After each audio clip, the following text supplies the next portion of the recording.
जय हिंद मेरे प्यारे विद्यार्थियों। उपकार क्लासेस आरबीएल में आप सभी का स्वागत है।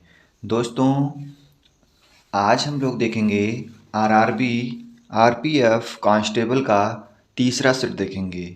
2 सेट हम लोग देख चुके हैं, 50-50 क्वेश्चन होते हैं। आप लोगों ने देख लिया होगा उनको और उनसे आपको काफ़ी चीज़ें समझ में आई होंगी। प्रीवियस में किस हिसाब से क्वेश्चन आए हैं और जानकारी हो रही होगी, उसी को ध्यान में रखते हुए आज हम लोग फिर तीसरा प्रैक्टिस सेट करेंगे। आइए देर ना करते हुए स्टार्ट करते हैं।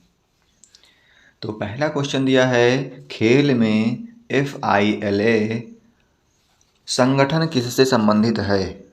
पूछ रहा है खेल में FI संगठन किससे संबंधित है, तो आपका आंसर आएगा ये कुश्ती से संबंधित है। किससे संबंधित है? कुश्ती से संबंधित है।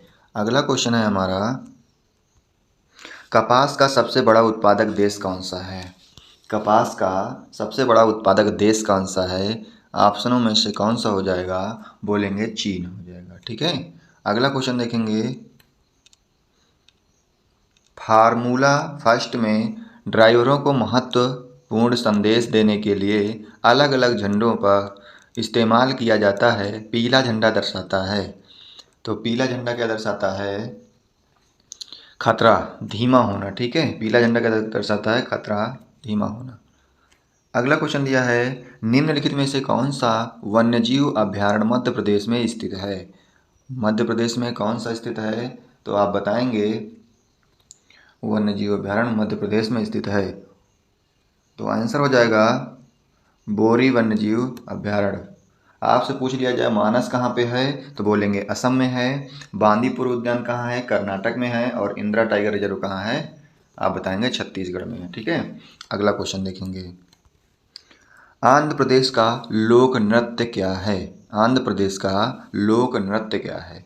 बताएंगे आंध्र प्रदेश का क्या है? चेरोकस। क्या है? चेरोकस। आंध्र प्रदेश का क्या है? चेरोकस। मोहिनी अट्टम कहाँ का है? बताना कमेंट करके। चलिए, अगला कह रहा है, घेंगा नाम सेंधा नमक का अपवर्तनांक क्या है। सेंधा नमक का अपवर्तनांक क्या होता है, तो बताएंगे सेंधा नमक का अपवर्तनांक 1.54 होता है। अगला क्वेश्चन है हमारा, विरूपाक्ष मंदिर किस राज्य में स्थित है। विरूपाक्ष मंदिर किस राज्य में स्थित है, तो विरूपाक्ष मंदिर हमारा कहाँ स्थित है? बोलेंगे कर्नाटका। कहाँ स्थित है? कर्नाटक। बारावती स्टेडियम किस राज्य में स्थित है। बारावती स्टेडियम किस राज्य में स्थित है, तो बताएंगे हम लोग ये उड़ीसा के कटक में स्थित है। कहाँ स्थित है? उड़ीसा के कटक में स्थित है। आइए अगला क्वेश्चन देखेंगे हम लोग। अगला क्वेश्चन है, एशियाई खेलों 2018 में भारत द्वारा जीते गए पदकों की कुल संख्या कितना था। तो कुल पदक कितने थे? 69 थे। ठीक है, 69। अगला क्वेश्चन है हमारा, निम्नलिखित में से कौन केंद्र शासित प्रदेश नहीं है। निम्नलिखित में से कौन केंद्र शासित प्रदेश नहीं है, तो ये तो सभी को मालूम होगा कौन नहीं है, असम। अगला क्वेश्चन है, निम्नलिखित में से किस ग्रह को विशाल ग्रह कहा जाता है। किस ग्रह को विशाल ग्रह कहा जाता है, तो बताएंगे किस ग्रह को कहा जाता है, बोलेंगे बृहस्पति। अगला क्वेश्चन देखेंगे हम लोग, सिडबी का मुख्यालय कहाँ स्थित है। सिडबी का मुख्यालय कहाँ स्थित है, तो सिडबी का मुख्यालय कहाँ स्थित है, हमारे लोग बताएंगे सिडबी का मुख्यालय लखनऊ में स्थित है।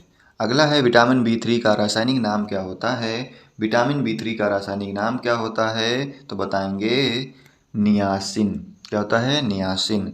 अगला है, कुवैत की मुद्रा का नाम क्या है। कुवैत की मुद्रा का नाम क्या है, तो बताएंगे कुवैत की मुद्रा का नाम क्या है, कुवैती दिनार। अगला, ऋग्वेद क्या है। ऋग्वेद क्या है, तो बताएंगे वैदिक संस्कृत मंत्रों का संग्रह है। वैदिक संस्कृत मंत्रों का संग्रह है।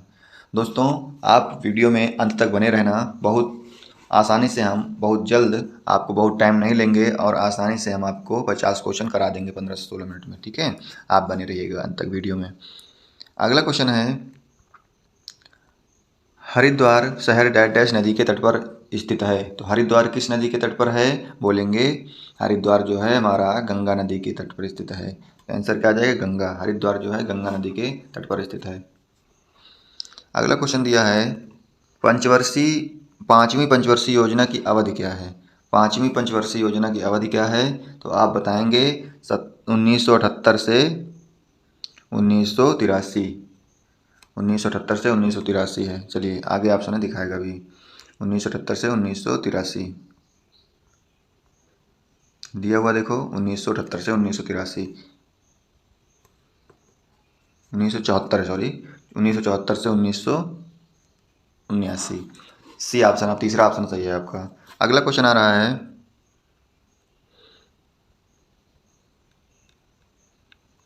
निम्नलिखित में से कौन भारतीय संविधान की प्रस्तावना का हिस्सा नहीं है? प्रस्तावना का हिस्सा नहीं है पूछ रहा आपसे, तो बताएंगे प्रस्तावना का हिस्सा क्या नहीं है? प्रावधान नहीं है। क्या नहीं है? प्रावधान।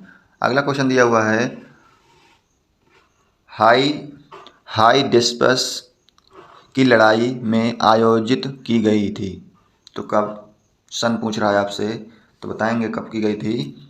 326 ईस्वी में पूर्व, 326 ईसा पूर्व। अगला देखेंगे बौद्ध धर्म में लोटस और बुल का प्रतीक क्या दर्शाता है? लोटस और बुल का प्रतीक क्या दर्शाता है? बताएंगे जन्म, जन्म को दर्शाता है बौद्ध जी की। अगला क्वेश्चन, अगला है डैश डैश एक विकास प्रक्रिया है जो व्यापक आधारित लाभ देती है और सभी के लिए अवसर की समानता सुनिश्चित करती है। आपका ऑप्शन क्या है दिए हैं बताइएगा। 21 का क्या हो जाएगा? कमेंट करके सभी लोग बताइए। ये हो जाएगा समावेशी विकास। क्या हो जाएगा? समावेशी विकास, चौथा ऑप्शन। ठीक है, अगला क्वेश्चन देखेंगे। अगला क्वेश्चन दिया है एफडीआई का विस्तार क्या है? एफडीआई का विस्तार क्या है? तो आपका आंसर आएगा प्रत्यक्ष विदेशी निवेश। क्या है? प्रत्यक्ष विदेशी निवेश। अगला क्वेश्चन हो जाएगा पृथ्वी की सबसे बाहरी परत या खोल को डैश डैश के रूप में जाना जाता है। किस रूप में जाना जाता है? तो इसका आपका क्या हो जाएगा? क्रस्ट। क्या जाना जाता है? क्रस्ट। अगला दिया हुआ है सल्फर के लिए प्रतीक बताएं। ये प्रतीक पूछे जाते हैं कुछ। सल्फर के लिए बताएंगे एस होता है। और इसका परमाणु क्रमांक कितना होता है सल्फर का? तो बोलेंगे 16 होता है। ठीक है, चलिए अगला क्वेश्चन हम लोग देखेंगे। कह रहा भारत का विधि आयोग एक डैश डैश है। तो भारत का विधि आयोग एक क्या है? बताएंगे गैर वैधानिक सलाहकार निकाय है। अगला है चड्ढा कप का संबंध, चड्ढा कप खेल का संबंध किससे है? चड्ढा कप का किस खेल से है इसका संबंध? तो बताएंगे चड्ढा कप का संबंध किससे है? बैडमिंटन से है। किससे है? बैडमिंटन। और एक बताइए कमेंट करके कि बैडमिंटन से कौन सा कप का संबंध है। अगला है निम्नलिखित में से कौन भारत में एक आधिकारिक राज्य भाषा नहीं है? भारत में कौन आधिकारिक राज्य भाषा नहीं है? तो बताएंगे क्या हो जाएगा? आधिकारिक राजभाषा नहीं है तो कौन नहीं है? खानदेशी। कौन नहीं है? खानदेशी। अगला है इयान जेम्स थोरपे किस खेल से संबंधित हैं? इयान जेम्स थोरपे किस खेल से संबंधित हैं? तो आप बताएंगे किस खेल से संबंधित है ये तैराकी से हैं। किससे हैं? तैराकी से। अगला क्वेश्चन है विपिन चंद्रपाल ने कौन सा समाचार पत्र शुरू किया था? विपिन चंद्रपाल ने कौन सा समाचार पत्र शुरू किया था? तो विपिन चंद्रपाल ने कौन सा शुरू किया था? न्यू इंडिया, जिसे हम क्या कहते हैं? साप्ताहिक। चलिए अगला क्वेश्चन देखेंगे अम्लीय वर्षा तब होगी जब वर्षा का जल पीएच डैश डैश से कम होगा। तो पीएच कितना होगा तो वर्षा हो जाएगी अम्लीय? बताएंगे 5 से 5.6। ठीक है, कितना होनी चाहिए? 5.6 से कम पीएच वाले वर्षा होती है। पीएच स्केल की खोज किसने की थी? सोरेनसन ने की थी। कितना होता है? 0 से कहाँ तक होता है? 14। सात जो होता है बीच में क्या होता है, उदासीन होता है। चलिए अगला देखेंगे। 31 नंबर कह रहा है किसी दिए गए क्षेत्र के पशु जीवन को डैश डैश कहा जाता है। पशु जीवन को क्या कहा जाता है बताएंगे। इसका आंसर हो जाएगा जीव कहते हैं। पशु जीवन को जीव कहा जाता है। अगला है असम का राज्य पक्षी क्या है। असम का राज्य पक्षी क्या है बताएंगे। असम का राज्य पक्षी सफ़ेद पंखों वाली बतख है। असम का राज्य पक्षी क्या है, सफ़ेद पंखों वाली बतख है। ये वर्ष 2003 में सफ़ेद पंखों वाली बतख ने असम के राज्य के पक्षी का दर्जा प्राप्त किया। अगला अगला है हमारा अफ़गानिस्तान की राजधानी क्या है। अफ़गानिस्तान की राजधानी क्या है तो ये काबुल है। दोस्तों देख रहे हैं इस प्रकार से क्वेश्चन आसान भी आते हैं, तो आप लोग केवल रिवीजन अच्छे से करते रहिएगा। 50 में से अधिक नंबर आप ला सकते हैं अगर मेहनत करेंगे तो। चलिए अगला क्वेश्चन देखेंगे। कह रहा है डैश डैश वाला व्यक्ति पास की वस्तुओं को स्पष्ट रूप से देख सकता है लेकिन दूर की वस्तुओं को अलग अलग नहीं देख सकता। तो कौन सा होता है उससे बीमारी, तो बताएंगे उसे होता है निकट दृष्टि दोष। जब पास की वस्तु देख सकता है और दूर की वस्तु नहीं देख सकता है तो क्या हो जाएगा, निकट दृष्टि दोष हो जाएगा। अगला क्वेश्चन है देखेंगे। 35 नंबर कह रहा है संसद सदस्य कामाख्या प्रसाद ताशा किस राज्य से संबंधित हैं। तो 35 का क्या हो जाएगा आप बताएंगे, असम से संबंधित हैं। किससे, असम से। अगला ब्रह्म समाज के संस्थापक कौन थे। ब्रह्म समाज के संस्थापक सभी को मालूम होगा, राजा राम मोहन राय थे। ठीक है, 1800 कब किया था, 15 में आत्मीय सभा, वर्ष 1821 में कलकत्ता में यूनिटेरियल एसोसिएशन, ठीक है, काफ़ी चीज़ें की थी। और 1828 में ब्रह्म सभा की स्थापना की थी। चलिए अगला संविधान सभा के वित्त और कर्मचारी समिति के अध्यक्ष कौन थे। वित्त और कर्मचारी समिति के अध्यक्ष कौन थे तो बताएंगे डॉक्टर राजेंद्र प्रसाद। कौन थे, डॉक्टर राजेंद्र प्रसाद। अगला क्वेश्चन है कार्य की एसआई इकाई क्या है। कार्य की एसआई इकाई सभी को मालूम होगा क्या होती है, जूल होती है। अगला देखेंगे बिल्ली में गुणसूत्रों की संख्या कितनी होती है तो बताएंगे कितनी होती है बिल्ली में गुणसूत्रों की संख्या कितनी होती है तो बताएंगे 19 जोड़ी। मनुष्य में कितनी होती है कमेंट करके आप बताना। अगला है राज्यसभा का अध्यक्ष और उपाध्यक्ष भारतीय संविधान अनुसूची के अंतर्गत आता है। किस अनुसूची के अंतर्गत आता है तो बताएंगे दूसरा। किस, दूसरा। अगला क्वेश्चन है सुंदरवन बायोस्फीयर रिजर्व कहाँ स्थित है। सुंदरवन कहाँ स्थित है, बायोस्फीयर रिजर्व बताएंगे आप, तो ये स्थित है पश्चिम बंगाल में। अगला क्वेश्चन है